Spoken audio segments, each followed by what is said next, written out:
Hey y'all, come on in. We are just right outside of Florence, Italy, and we're going on an olive oil tour at the Fattoria di Maiano.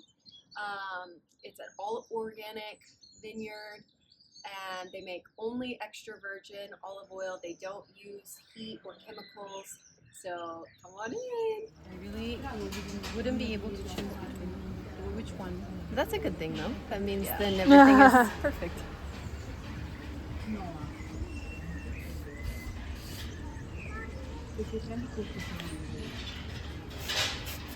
Bravissima, bravissima. E io gli sto dando tutto, durante il mese della mattina. Solo nel bimbo lo sto I facendo. think same thing that you said, like on the tongue versus the back. Nel senso che dormi.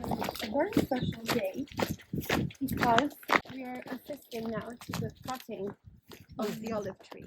There is a specific time of the year when we can do that, and a lot of the most time of the year we cannot, because right now the olive tree doesn't have any flower on it, so we can actually cut the branches and let the plant concentrate, focus on growing more olives.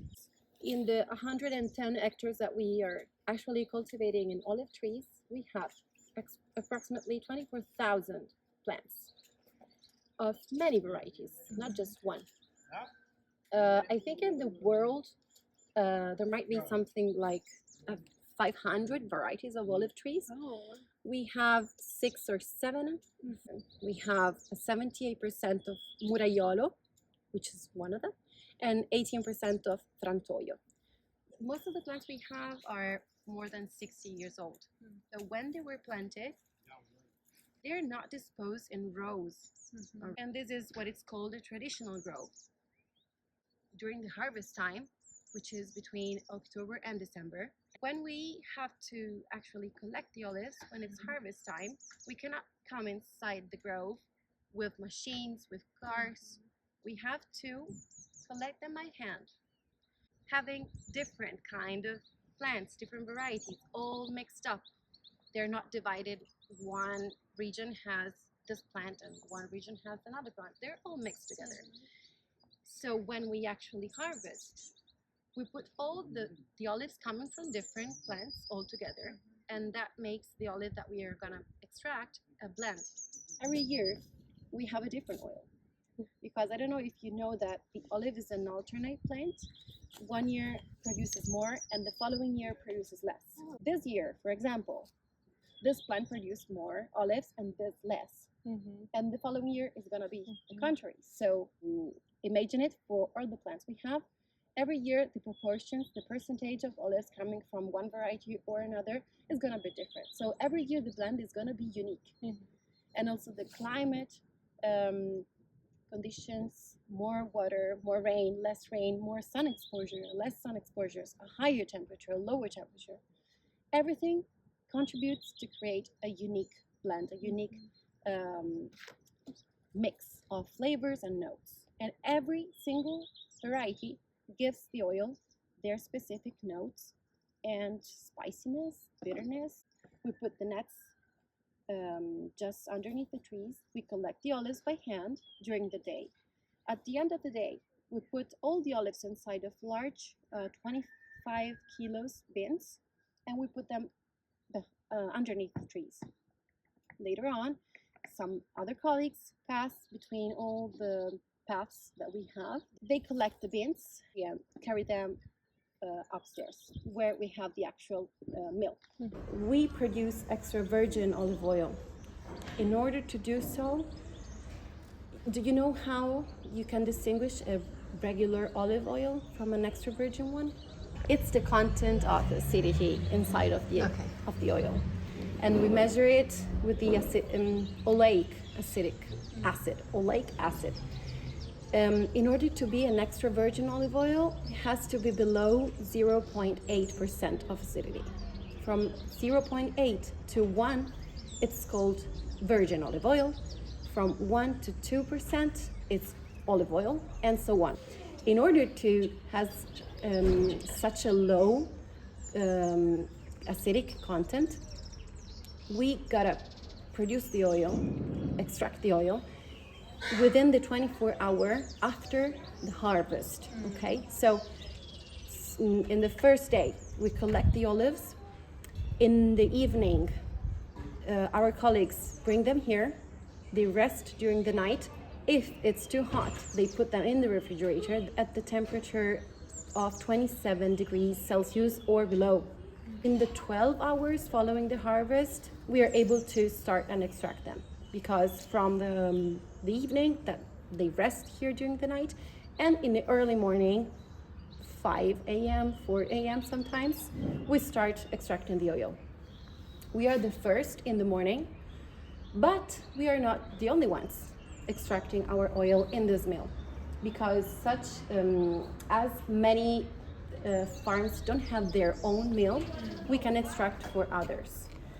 But since we are 100% organic and we want to make sure that our oil is organic too, we are the first every day extracting our oil, and after us, the others can extract their own. At the end of the day, we clean the machine, all the machines, and the following day, we are the first again.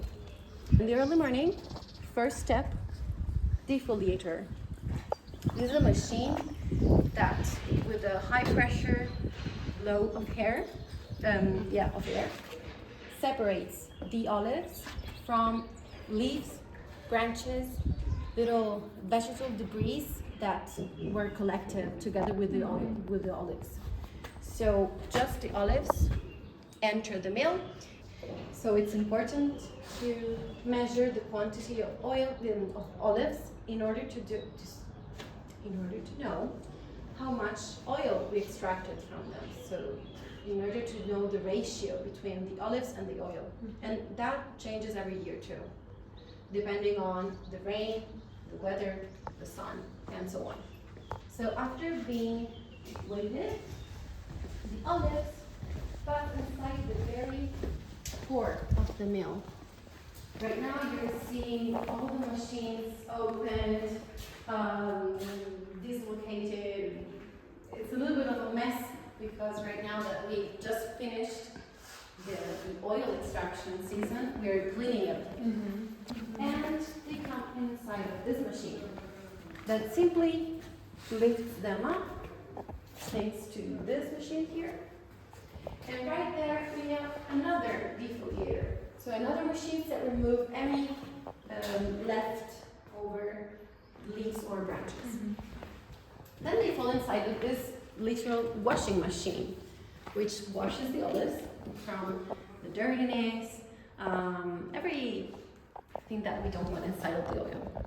The olives then passes to this other machine that you right now see all opened, but it's the proper mill. That's the machine with a metal disc that breaks and crushes all the olives, peel, pulp, and seed included. What happens next? The paste comes inside of these 4 machines that starts rotating and rotating, simply. But it's here where it actually starts the process of separating the solid part from the liquid part. After 15 minutes here, the whole process, it's between 45 and 60 minutes. So after this step, the paste actually passes inside of this machine, which is called a decanter. And it's basically a centrifuge. So this definitely separates the solid part from the liquid part. The liquid part, which now is constituted by the actual oil and also some water residual from the actual pulp of the seed of the olive, but also from the washing process. The liquid part gets inside of this machine, which, thanks to the natural physics and the difference of weight between oil and water, oil comes up, water stays down, and this pipe helps the oil to get inside of this container. The oil is almost ready, but we have one last step. The oil that we now have has naturally some residuals of the pulp. We prefer to filter it. The unfiltered oil gets from here inside of the machine. And between these panels, we put some paper filters. The oil gets inside with high pressure, gets through all these filters, and finally, completely filtered, gets out and gets stored inside of this very big containers. Once we get an order, we get the oil inside of the proper bottles thanks to this filling machine. And this is where originally they kept it. You can see in the few ones some names of the family. Every family that came here with their olives, because they didn't have their proper mill, their own proper mill, they used to have a personal jar. And they used to put their names or the dates. As you can see, it's 1833, this one. Yes. Nowadays, we cannot keep the oil inside of these containers for hygienical reasons.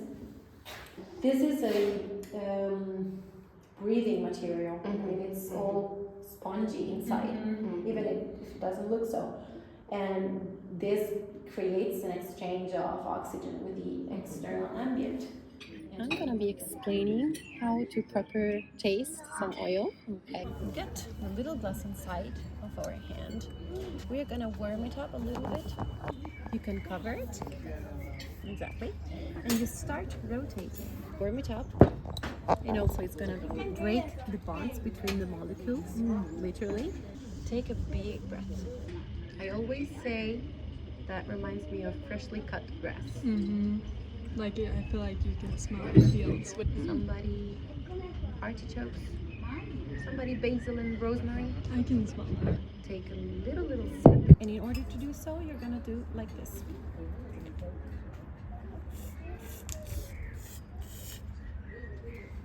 And then you swallow.